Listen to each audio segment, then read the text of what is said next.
Assalamualaikum warahmatullahi wabarakatuh. Perkenalkan, kami dari kelompok 6 akuntansi biaya akan mempresentasikan hasil diskusi dari kelompok kami untuk pertemuan kasus ke-12 yang beranggotakan saya sendiri, Rohmadani Andika Sari, dan rekan saya, Laras Ayu Wulandari, Naswa Salma Najmi, dan Servina Fitri Aisyah. Untuk mempersingkat waktu, mari kita langsung saja ke pembahasan yang pertama.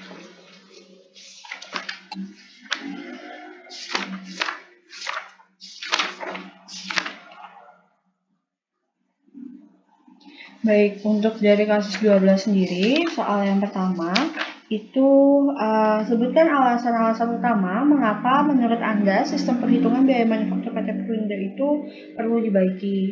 Yang pertama, sebelumnya itu sudah ada di informasi umum di halaman 87, lalu 88, hingga sampai halaman 94 di buku biru, di mana dijelaskan bahwa PT Perindo itu mengalokasikan biaya hanya berdasarkan potongan sosis yang dihasilkan saja. Sehingga harga yang diambil dari PT Perindo itu kepada perusahaan retail dan non-retail itu sama, yang dimana harga yang sama untuk volume pembelian yang berbeda itu justru akan mempengaruhi penjualan dan pendapatan PT Perindo itu sendiri sebagai produsen sosis. Lalu alasan yang kedua itu adalah karena seiring berjalannya dengan waktu dan volume pertambahan dari produksi sosis, maka dari itu PT Perindo itu mencoba memanfaatkan beberapa teknologi bantuan sebagai bala bantuan untuk memproduksi dan menambah volume produksi sosis itu sendiri. Nah, pemanfaatan teknologi yang canggih ini akan mengeluarkan banyak biaya, sehingga jika biaya itu hanya dibebankan berdasarkan potongan sosis saja yang dihasilkan, maka tidak akan mencerminkan biaya yang spesifik untuk selama proses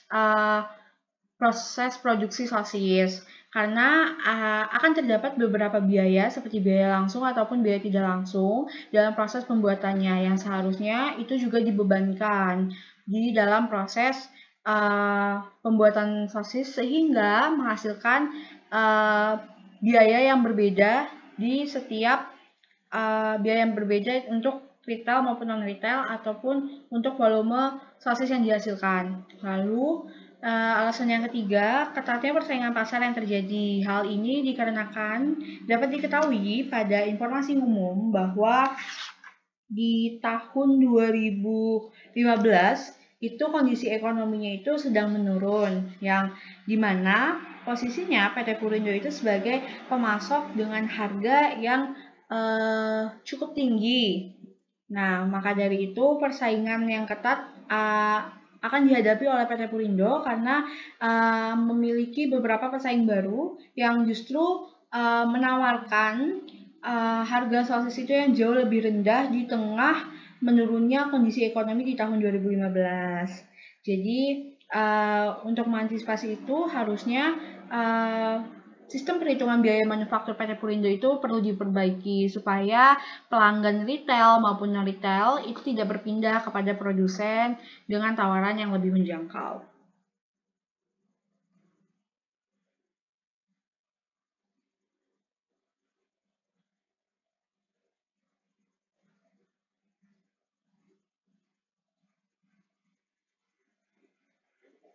Kemudian yang nomor 2, menjelaskan bagaimana Anda akan memperbaiki sistem perhitungan biaya manufaktur perusahaan menggunakan 3 langkah berikut. Jadi yang pertama ada penelusuran biaya langsung, 4 penampungan biaya tidak langsung, dan juga dasar alokasi biaya. Dengan catatan, aplikasikan langkah-langkah tersebut hanya untuk biaya manufaktur saja.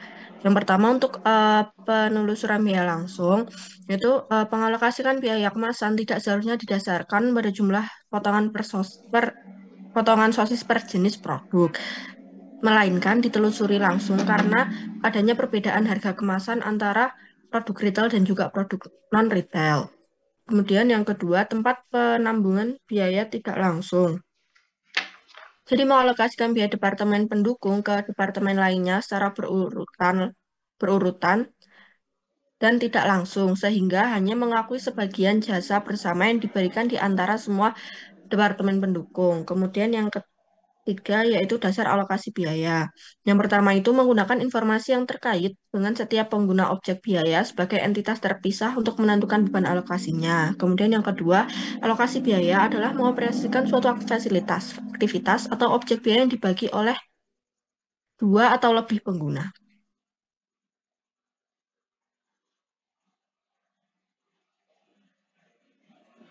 Kemudian yang ketiga ini kita akan mengklasifikasikan seluruh biaya. Nah, kita di sini akan mengklasifikasikan menjadi 4 biaya, yaitu yang pertama ada biaya di tingkat unit yang dihasilkan, terus yang kedua biaya di tingkat batch, yang ketiga biaya untuk memelihara produk, dan yang keempat adalah biaya untuk memelihara fasilitas. Nah, untuk biaya-biayanya sendiri ini terdapat di halaman buku biru dari halaman 89 hingga 90 dari halaman ya benar 89 hingga 91.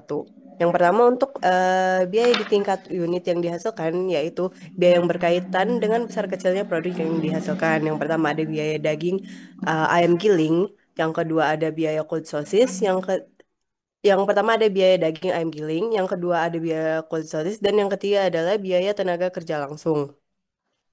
Lalu untuk biaya di tingkat batch, ini biaya yang berkaitan dengan jumlah batch yang diproduksi.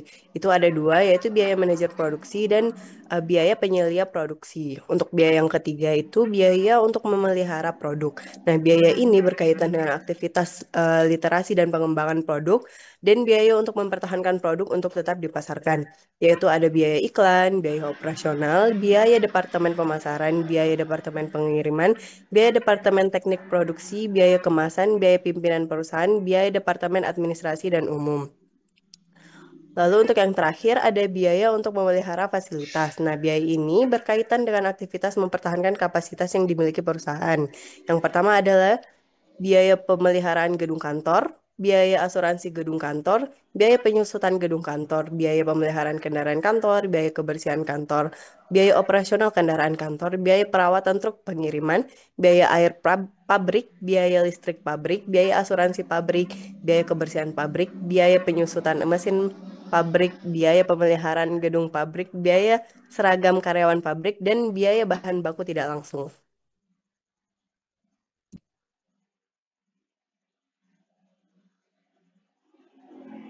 Selanjutnya, untuk nomor 4, berdasarkan informasi tambahan, hitunglah berapa besar subsidi silang yang terjadi antar produk dalam menghitung biaya manufaktur. Jadi di sini kan ada dua produk, yaitu produk retail dan non-retail. Nah, jumlah kemasan itu ada di soal buku biru halaman 94. Untuk retail itu ada 800.000, kemudian untuk non-retail 320.000. Jumlah potongan sosis per kemasan itu setiap satu batch itu akan menghasilkan 10 potong sosis di soalnya. Jadi untuk jumlah potongan sosis itu hasil dari jumlah kemasan dibagi dengan 10.000. Nah, untuk retail itu menghasilkan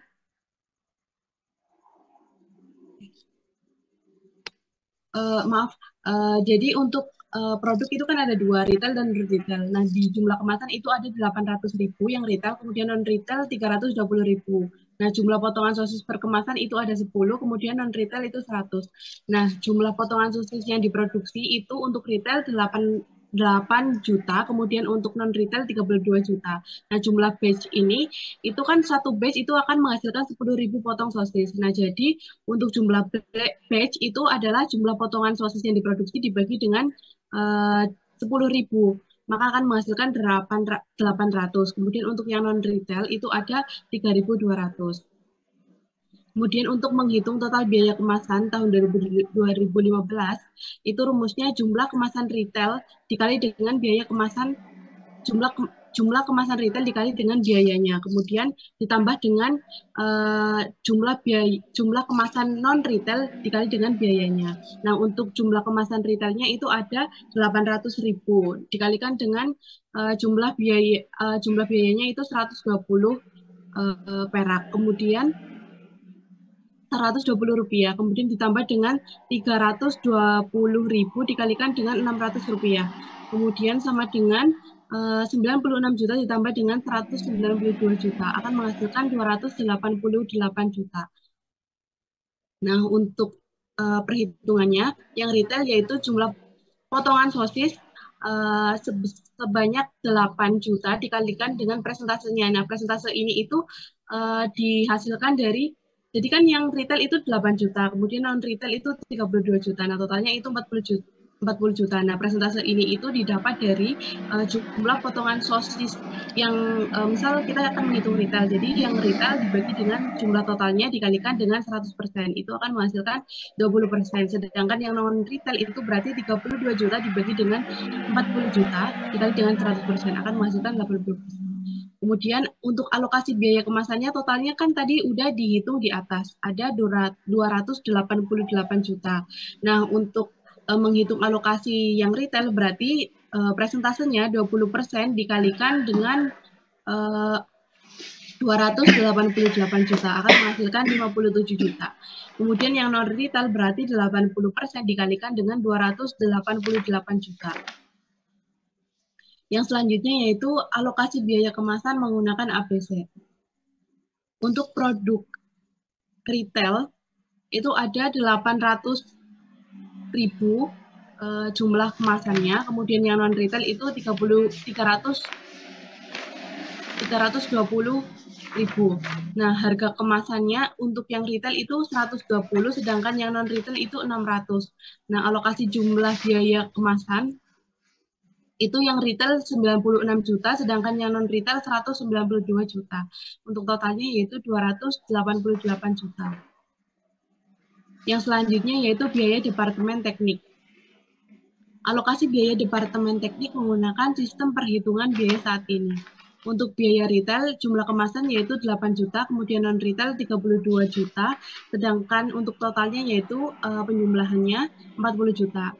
Nah, presentasinya itu dari jumlah kemasan dibagi dengan totalnya. Untuk yang retail 20%, yang non-retail 80%. Alokasi biaya kemasannya itu udah diketahui di buku halaman 94, buku biru halaman 94, yaitu sebesar 216.960.000. Nah, untuk yang retail berarti 20% dikalikan dengan 216.960.000, sedangkan yang non retail 80% dikalikan dengan 216.960.000. Itu akan menghasilkan yang retail 43.392.000, kemudian yang non retail 173.568.000.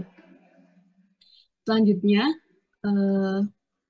alokasi biaya departemen teknik menggunakan sistem perhitungan biaya ABC. Nah, jumlah batch-nya untuk retail itu ada 800.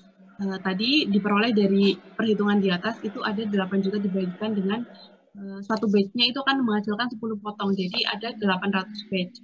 Sedangkan untuk yang non-retail itu ada 3.200 batch.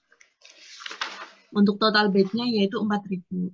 Nah, untuk waktu persiapannya yang retail itu 20 menit, sedangkan yang non-retail itu 10 menit. Jadi untuk total waktu persiapan itu pengalian dari jumlah batch dikali dengan waktunya. Untuk yang retail ada 16.000, yang non-retail ada 32.000 menit. Kemudian untuk totalnya berarti 48.000 menit. Nah, presentasinya ini berarti dibagikan antara total waktu persiapan retail dibagi dengan total jumlahnya, yaitu menghasilkan 33,33%. Sedangkan yang non-retail itu akan menghasilkan 66,67%. Nah, alokasi biaya departemen teknik ini kan tadi buat biaya departemen teknik kan udah diketahui sebesar 216.960.000. Nah, jadi untuk alokasi per produknya yang retail berarti 33,33% dikalikan dengan totalnya yaitu 216.960.000 akan menghasilkan 72.320.000, sedangkan yang non retail yaitu 66,67% dikalikan dengan totalnya yaitu 216.960.000 akan menghasilkan 144.640.000. Nah, jadi di sini untuk menghitung nilai subsidinya itu ini sebenarnya rangkuman perhitungan dari yang atas. Jadi untuk biaya kemasannya yaitu 57.600 yang produk retail, kemudian biaya departemen tekniknya 43.392.000, biaya total hasil penjumlahan dari yang ini, kemudian Untuk yang non retail, untuk biaya kemasan 230 juta 400.000, kemudian biaya departemen teknis 173.568.000. Nah, totalnya itu ada 403.968.000. Untuk perhitungan sistem perhitungan biaya ABC, yang biaya kemasan itu untuk produk retail 96 juta, kemudian biaya departemen tekniknya 72.320.000. Nah, totalnya itu penjumlahan dari ini. Untuk yang non retail juga sama. Ini itu mengambil dari perhitungan yang atas. Nah, total biayanya untuk yang retail itu 168.320, sedangkan yang non retail itu 336.640.000. Nah, pembebanan biaya yang terlalu tinggi atau terlalu rendah ini didapat dari selisih antara total biaya dengan total biaya yang perhitungan biaya saat ini dikurangi dengan sistem perhitungan biaya ABC.